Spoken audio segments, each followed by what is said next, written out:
Welcome back to another technical deep dive here in the debug zone.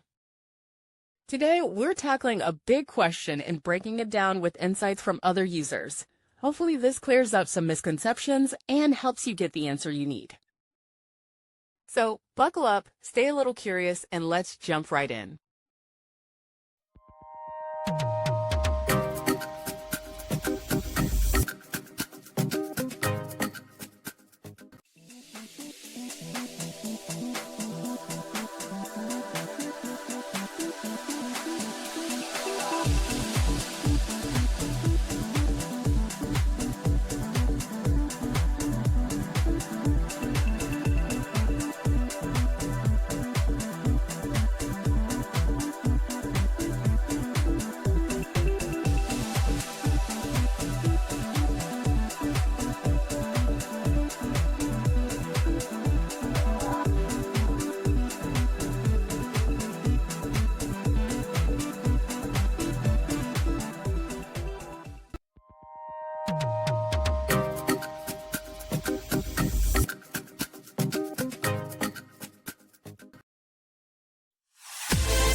And that's a wrap.